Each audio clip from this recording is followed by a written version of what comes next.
My name is Manvendra Singh. I am the 39th direct descendant of the 650-year-old Gohil dynasty of Rajpipla, which is in Gujarat.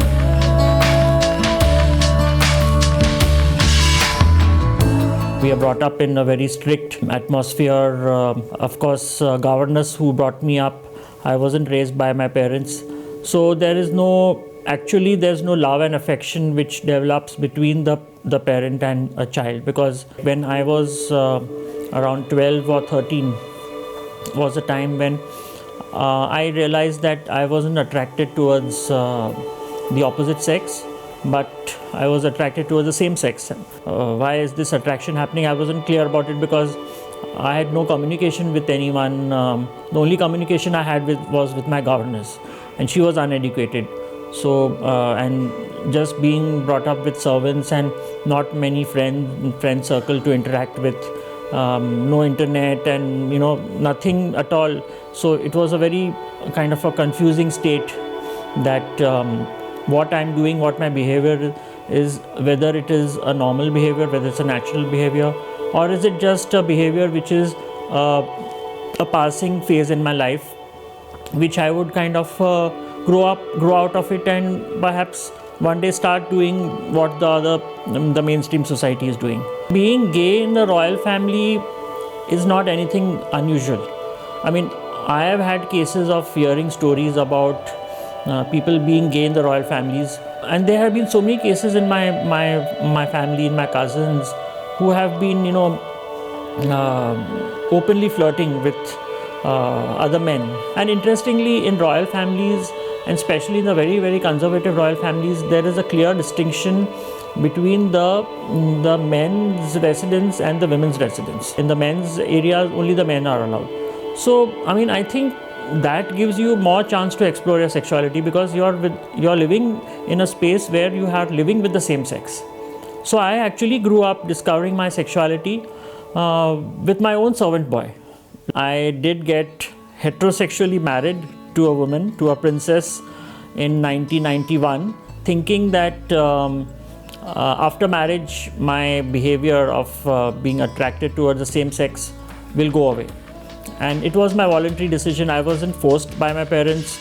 I said, well, the time has come to get married, and like all other cousins of mine are getting married, I should also get married, and which is of course expected from a royal family. But I didn't realize that after getting married to her, things would not be as easy as I thought. And even though I was staying with her in the same house, sharing the same bed as her, but I didn't have any physical relationship with her. She didn't know I was gay, or I mean rather I also didn't know I was gay. So the marriage was a complete disaster. For 15 months we stayed together, and we decided that we should part way, because there's no use carrying on this relationship when there's nothing happening out of it. The marriage was annulled because she was a virgin. Non-consummation of marriage is a very valid ground for annulment of a marriage. So after my divorce happened in 1992, I realized that there was something wrong with me, because I mean, a normal person would not kind of behave in this manner with a woman with a voluntary decision of getting married. So I thought I should kind of explore my sexuality, try and find out what went wrong and why it went wrong. I started finding out who am I, why I'm doing like this, and I had absolutely no clue. I looked up books. Then suddenly one day I was going through a magazine, and I saw an article which was written by Ashok Rao Kavi, who was being interviewed. Now Ashok Rao Kavi happens to be the first gay activist of India. He came out openly as gay way back in 1988, and he started the first gay newsletter. In those days it was called a newsletter called Bombay Dost. He was the editor of that, and this magazine was specially being brought out to give a platform to the gay men in India to know about their issues, and because that was the only form of literature which was available. One day I was just walking down the streets of South Mumbai and in the fort area, and suddenly I saw this magazine being sold on the footpath of Mumbai. And I went and I was I was so reluctant and so scared that, like, if I'm kind of recognized by somebody buying that, what will happen? And I still remember I bought that magazine. I took that magazine, slipped it under my shirt, I brought it home, and I read that magazine while sitting in the washroom.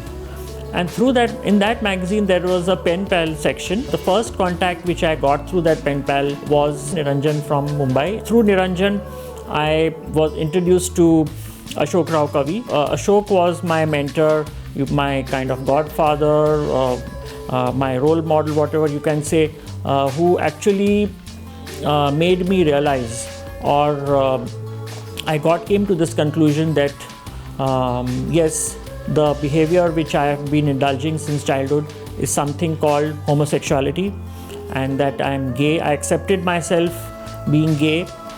He not only removed the guilt feeling from me that I am gay, but he also made me feel proud through the guidance of Ashok. I also kind of got to know that there are several issues on gay men in India. One of the important issues is HIV. And he had started an organization called the Humsafar Trust. I started getting involved in that trust activities, and it was Ashok who kind of motivated me, or rather I would say he kind of instigated me that you should start an organization of my own, for the state of Gujarat with the help of like-minded friends. I started an organization called Lakshya Trust in the year 2000. Ashok helped me to get funding for this. Now the problem came that I knew I was gay. I was already starting an organization, running an organization for the gay population. But none of my family or anyone knew about it. And time had come, I realized that I couldn't live a life of falsehood. In the year 2002, I was so much burdened with all these pressures, not only from my parents but from the town I belonged to, for remarriage, because people wanted to see me carry the royal lineage forward, and there were some problems with Lakshya Trust. That all these problems, they accumulated so much on me heavily that one fine day I suffered a nervous breakdown in 2002, and it was that nervous breakdown which made me kind of talk to the psychiatrist who was treating me, because he wanted to find out that what was the cause of this nervous breakdown. And through this, I came out to him. Fortunately, he was very friendly, and he said there's nothing wrong in being gay, and he said I can help you to come out to your parents if you want to. And I said, well, if that could be done, I would be really happy. And it was through this psychiatrist that I came out to my parents. They were in a state of denial. They said it cannot be possible. He had several girlfriends, and that is a fact. I had a lot of girlfriends in school, mostly from the Bollywood industry. Well, at that time I was in hospital, so my parents had to accept. They said, well, fine, if you say so, we accept him. But even though they accepted me, in the heart of heart, they were not kind of willing to accept me by their heart, and they still tried to see if I could be converted, into be straight. And they again went to the doctor. They said we will spend whatever amount you say, we can, to make him straight. If there's any surgery can be performed, if there's any mental therapy, we want him to be straight. So when that didn't work, they started taking me to religious leaders. In the year 2006, I was offered by a newspaper, a vernacular newspaper in Gujarati language, who knew about me, me being gay, and they approached me. They said, we would like to do your story. I kind of took this decision that yes, I must come out, and I was damn sure that this kind of coming out would definitely lead to some kind of change in the society. So on 14th March 2006, my coming out story appeared as a headline news in the one of the newspapers, a very leading newspaper, and a very kind of a pro-Hindu fundamental party newspaper which reported the Prince of Rajpipla declares that he is gay. And there was an earthquake in Gujarat. And when I mean earthquake, means this whole news of my coming out was like an earthquake. And the news spread like wildfire, and there was utter chaos and confusion, and people were shocked. So many people who knew me, kind of, they were so shocked that this kind of a news could actually come out in the newspaper. And as usual, there was no reaction from my parents. I mean, they were just kind of, silent about it at that time, because they were themselves shocked, because they never knew that this royal secret, which was within the closed doors of the palace, would one day be revealed. And I mentioned in my interview that I may be the first member of a royal family to come out, but not the only one.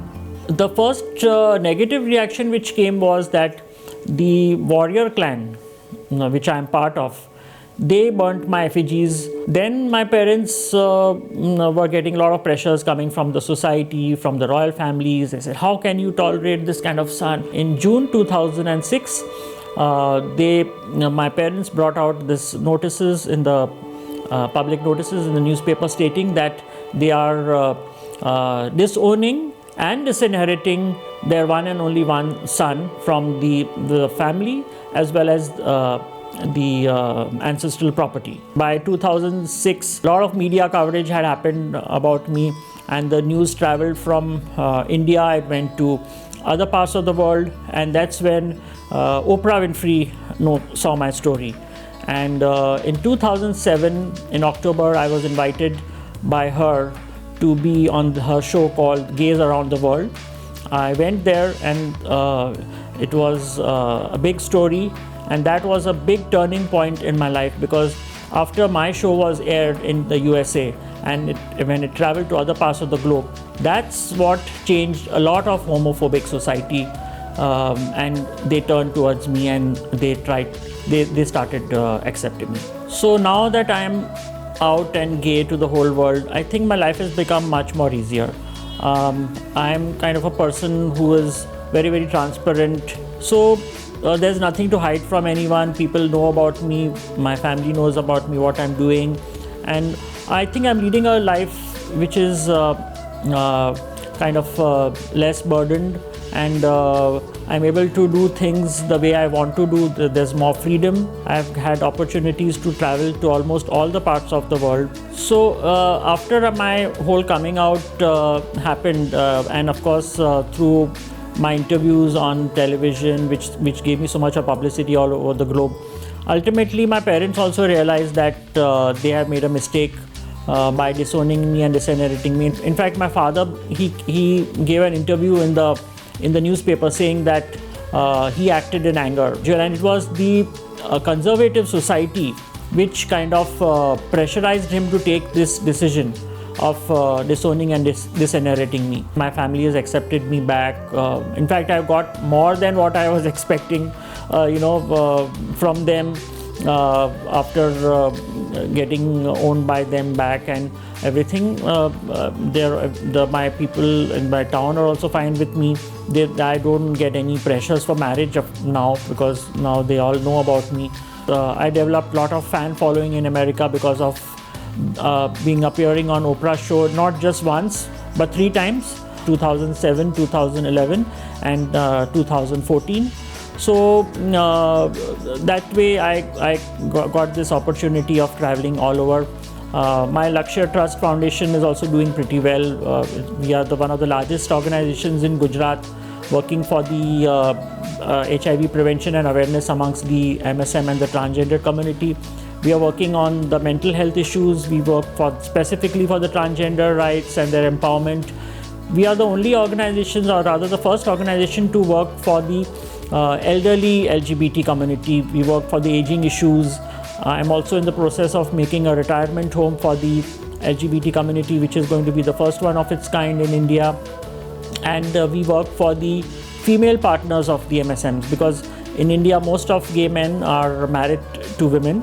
So even we work for the some of the wives, they came out to us. So we are working on those issues as well. And of course, the major thing which I'm involved now is gay rights, because we have a law in India which is penalizing the Homosexual Act, Section 377 of the Indian Penal Code, which fortunately we won in the Delhi High Court in 2009, but unfortunately we lost in the Supreme Court. And then now we have a bigger challenge. The good thing is that even after losing, we got more support than what we got when we won the case. So one thing which when I'm fighting for my cause, when I'm fighting for gay rights, I realize one thing, that mainstreaming is very important for bringing about any kind of social change. And that's what I'm now doing. I'm trying to get more and more support from the non-sexual minority community. As many people can understand, whether they're education institutions, it's media, it's Bollywood, it's industrialists, it's the corporate sector. Wherever I can get support, I'm trying to talk to people, educate them, remove the myths and misconceptions, and get them to accept about homosexuality. So there is this one particular myth which I've always observed in the society, is that homosexuality is always equated with being effeminate. This is a very stereotype kind of thing which is observed, and I would like to give this message to the society that that it's nothing about being masculine or feminine. There are even straight people from the straight community who are effeminate. So it's nothing about being masculine or feminine. My simple message to the society is that we are all human beings, we are all equal, and we should be treated equally with others, given our rights which we have been denied. And all we want or expect from the society is love. Gay rights cannot be just won in the courtrooms, but in the hearts and the minds of the people we live in.